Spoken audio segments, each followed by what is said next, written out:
Good morning, my name's Amber. I'm a flower farmer, florist from Blooms on the Hill in Budgeree. This morning I'm a sheep farmer though.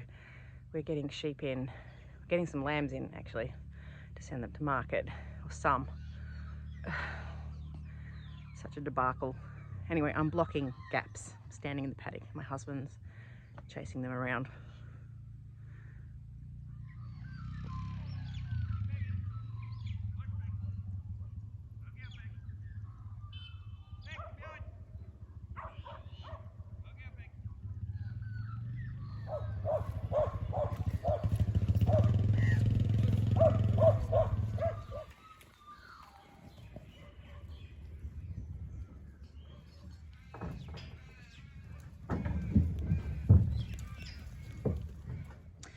I'm back.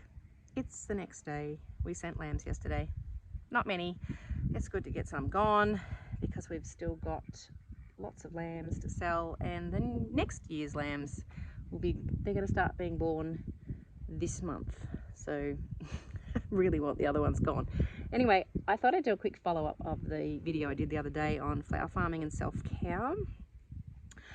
I think it's important to think about the future and the longevity of yourself when you embark on flower farming, because there's a lot of people getting into it. It's a bit of a thing. It's quite a trendy thing. Thanks to Erin from Floret, it's a thing now. It's been a thing for a while, but it's certainly something a lot of women are doing, and often women that are leaving other jobs and then getting into it when they're a little bit older, sort of midlife kind of thing, or those that are at home with small kids. So we ask a lot of ourselves as women. So I think putting systems into place early that ensure that you can keep flower farming for a lot longer than you necessarily would is a really good idea. So firstly, I think that having the infrastructure in place is a really good idea as soon as you can. So things like an irrigation system. The neighbours' kids have motorbikes. Infrastructure like the irrigation systems would be really handy. Also things like weed mats so that there's less weeding. Things like raised beds where you can potentially even do the whole no dig thing, so there's less weeding, that's something that I'd like to get organised. Eventually all this area, I don't think all of it would be raised beds, but at least some of it. That is quite an expensive thing to do. So for me, gradually we might end up with a raised bed here and there. Every couple of years we might get a few more, and eventually have enough so that it's just less pressure on my back. So that's one thing. The second thing I think I would recommend would be to put perennials in early. So if you're just starting out, get those in the first year, or at least some of them. They can be dear to buy as plants. You certainly can start them from seed, but things like your bare-reeded roses, if you want to put any peonies in, get those in the first few years, and gradually build up your collection for sure if we can't all afford to buy all the things all at once. But perennials, best things ever, because they just keep coming back year after year. They'll need a little bit of maintenance, but certainly it's nothing compared to the whole start your annuals from seed and then look after them in seed trays and then plant them out and then so on and so on. It's a huge thing, and planting things out means a lot of crawling around on your hands and knees and hurting your back. So let's get perennials started early, and there's plenty of beautiful things, roses for example, and the peonies and hellebores, and even things like echinacea, which could replace some of those things like zinnias, like a daisy shaped flower.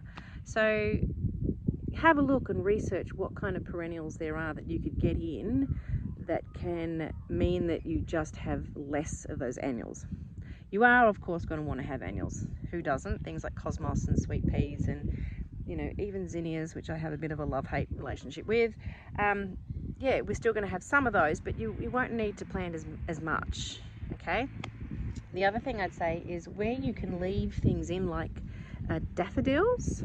I think that's a really good idea. I'm going to leave my daffodil bulbs in this year. Once they have died down, I'm just going to cut them down, so let them photosynthesize and all that goodness be stored back into the bulb, so they will sprout again next year, and I'll plant something over the top. So I haven't done it before. I'm going to see how it goes, but less work. Unfortunately, tulips, I'm pulling them out by the bulb. Here they are, looking beautiful. So whether or not I plant as many of those next year. The other thing, now, the amount of space I have here, this is quite a large space for one person to do flower farming by hand, and that's how I do it, by hand. So don't bite off more than you can chew. That's really my third point, is you see all the beautiful flowers on the websites with the seed selling and in the seed catalogue, and you think, I just want it all. And you see the beautiful flower farming books and you just want to grow what everyone else is, and you see everything on Instagram and think, I want all of that as well. And too much is just too much. So and then when you plant your seeds as well, you're sowing all those seeds. It might be a packet of 100, and you know, if all of those germinated and there was 100 plants, it's so much to look after. So you've got to remember that each individual seed will turn into a whole plant, and then that plant is going to take up space in your flower patch, and that area is going to need to be weeded and watered and you're going to have to feed it, and you'll have to do that several times over the season, and then you'll have to harvest all of that. So it's a lot of work from start to finish, and then you've got to arrange those flowers. And I can tell you, everything to do with flowers just takes so long. Like, who knew? Just hours and hours and hours. So be mindful of that there's a huge amount of work that goes with every tiny little seed. From start to finish, there's an enormous amount of work. So just think about how much time you have. My final point really is, because I do want to keep this quick, is just don't overdo it.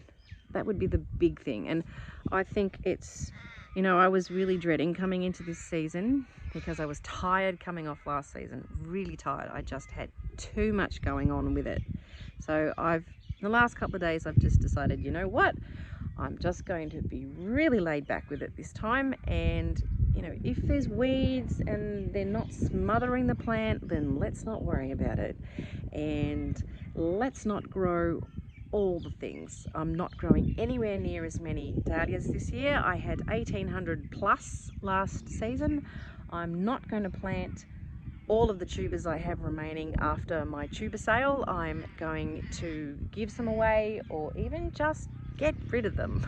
If they end up on the compost pile, I don't care. I'm only going to put in a certain number of each tuber. So, because you just don't need all those flowers, particularly because I'm not selling wholesale. So think about the way you're selling and who you're selling them to and what you're using them for, and think about how many you actually need. So that's what I'm going to be doing. And I'm also going to make sure that I just don't get so stressed by it, and that I don't try to, you know, fit in with what everyone else wants me to do. I'm just going to do what I want, because really I don't have to do any of this. We have alternate income, and this is what I do because I really love it. But just let's not stress it. Okay, I think as women we take on way too much. So yeah, so there's my tips. Let's put those perennials in. Let's get the infrastructure into place to make it easier so that we can keep doing this into the future. And you know, and just don't do too much. Anyway, the neighbours are still going on that motorbike. I will catch up with you another time. See you later.